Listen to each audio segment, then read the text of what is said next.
deep in the Appalachian quiet, where mist folds over the hills. A wooden church still breathes beneath the moss. No congregation, no hymns, only time and memory. They call it Old Judy Church, built by hand between 1836 and 1838. Its walls of hewn logs still stand. It's the last voice of a community that vanished more than a century ago. Stay with me, because what was found inside these walls still asks a question no one has answered. In the early 1800s, Pendleton County was frontier land, rugged, isolated, untamed. Families cleared forests, built cabins, and on a hill above the Judy branch, they built their church. Every beam was cut by hand, every nail forged in fire.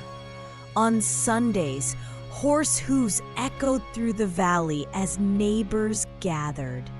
They sang not for prosperity, but for survival. But the mountains have their own faith.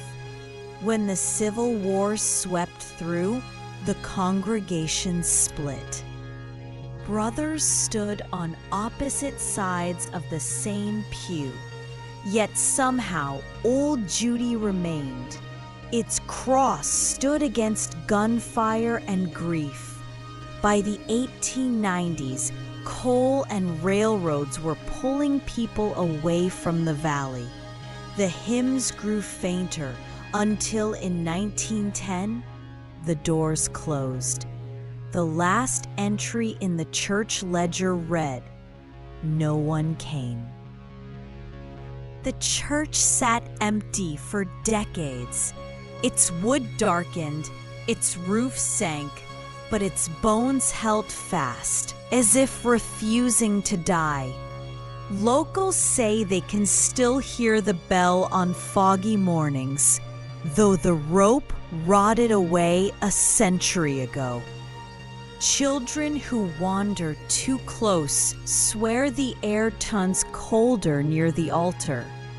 In the 1970s, a historian named Grace Bennett visited the ruins to document what remained. Beneath a loose floorboard, she found a small wooden box wrapped in cloth. Inside, pages covered in names, but they weren't signatures of members. They were letters addressed to God. And at the bottom of the stack, a final letter signed by no human hand anyone recognized. The ink was still wet. Before we read that letter, subscribe and tell me in the comments, would you enter this place? Grace returned the next morning with officials, but the box was gone. Only one page remained, a fragment scorched around the edges. It read, "Do not let me be forgotten in the wood I built." The handwriting was matched to Reverend Aaron McNeil, the man who built the church. He had died in 1860. No trace of Grace Bennett's photos or notes was ever found. Her journal ended with one line, "Old Judy speaks in silence." Today the log walls still stand, weathered, split, but alive with the memory of hands that built them. The story of Old Judy isn't about haunting, it's about holding on. A small community built a sanctuary to survive the century, and somehow it did.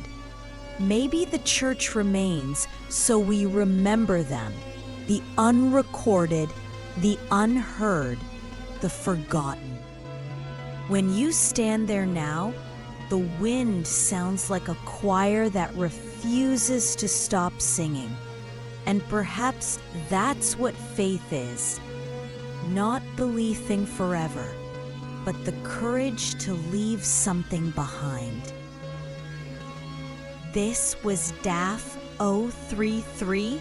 If this story moved you, subscribe for more Forgotten Sanctuaries. Comment, would you enter this place, or do you know another like it?